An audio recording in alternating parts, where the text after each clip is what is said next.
Bismillahirrahmanirrahim. Assalamualaikum warahmatullahi wabarakatuh. Pendengar radio Suara Palestina, hari ini tanggal 14 November tahun 2014 sampai dengan detik ini kondisi Masjidil Aqsa dan tepi barat masih mencekam karena pihak Zionis Israel selalu melakukan penyerbuan terhadap Masjidil Aqsa. Dan hari ini sudah ada beberapa berita terkini terkait kondisi Masjidil Aqsa dan jalur Gaza Palestina, dan inilah ringkasan berita.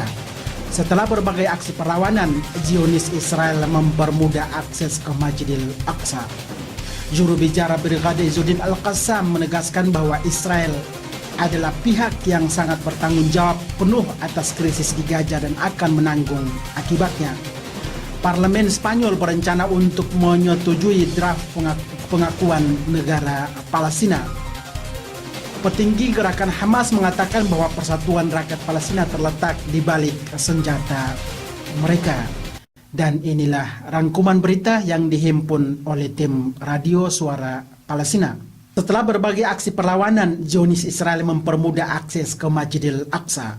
Kepolisian Zionis Israel mengumumkan dicabutnya persyaratan bagi warga Palestina yang ingin menunaikan sholat di Masjidil Aqsa hari Jumat hari ini. Keputusan ini diumumkan setelah beberapa bulan belakangan ini Israel menghadapi berbagai aksi perlawanan dari warga Palestina yang tidak disetujui terhadap persyaratan yang dibuat oleh Zionis Israel. Sebelumnya Zionis Israel menerapkan persyaratan yang sangat ketat bagi siapapun warga Palestina yang ingin menunaikan sholat di Masjidil Aqsa. Keputusan ini dikeluarkan bertepatan dengan berakhirnya pertemuan segitiga antara Raja Jordan Abdullah dan Perdana Menteri Israel Benyamin Netanyahu dan Menteri Luar Negeri Amerika John Kerry. Juru bicara Al-Qassam Brigade Izzuddin Al-Qassam bahwa Israel pihak yang bertanggung jawab atas krisis di Gaza dan akan menanggung akibatnya.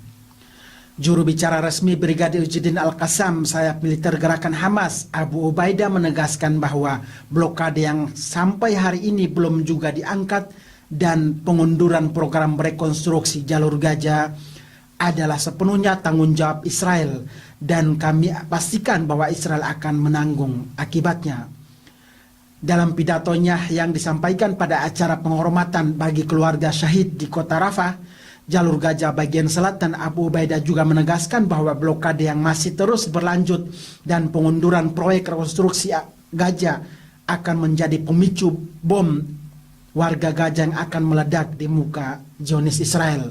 Dicabutnya blokade dan proyek rekonstruksi jalur Gaza merupakan dua kesepakatan utama selain pembangunan bandara dan pelabuhan yang dicapai sebagai persyaratan gencatan senjata antara Gaza dan Israel. Parlemen Spanyol berencana untuk mencabut draft pengakuan negara Palestina. Parlemen Spanyol bertekad untuk memilih suara untuk keputusan pengakuan negara Palestina di sidang PBB minggu depan. Hal ini muncul setelah hal serupa juga dilakukan oleh negara-negara Eropa yang berniat menambah tekanan kepada Israel agar segera menyetujui solusi dua negara dan mengakhiri konflik panjang Palestina-Israel. Sebelumnya Inggris dan Irlandia juga mengeluarkan keputusan yang serupa pada bulan yang lalu. Sementara itu pemerintah kiri baru Swedia telah melangkah lebih jauh dengan mengakui secara resmi kedaulatan negara Palestina pada tanggal 30 Oktober tahun 2014 silam dan melahirkan protes keras dari pihak Israel yang langsung menarik duta besar mereka dari Stockholm, ibu kota Swedia. Dan kita menuju ke berita terakhir. Petinggi gerakan Hamas mengatakan bahwa persatuan rakyat Palestina terletak di balik senjata mereka. Petinggi gerakan Hamas, Dr.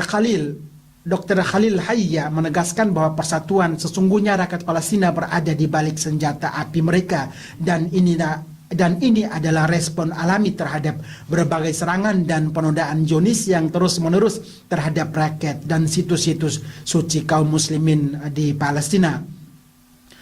Khalil Hayya juga mengingatkan Zionis sang musuh agar tidak coba-coba menyentuh Al-Quds dan Masjidil Aqsa seraya mengkritik pengunduran proses pembangunan kembali apa yang telah dihancurkan oleh Zionis di Gaza. Khalil juga mengatakan dalam pidatonya di acara penghormatan keluarga syahid di Rafah Kamis kemarin bahwa Al-Quds terdapat para lelaki pejuang dan Masjid Al-Aqsa memiliki pembebasnya. Demikian berita terkini Abdillah Omin untuk pendengar radio Suara Palestina. Wassalamualaikum warahmatullahi wabarakatuh.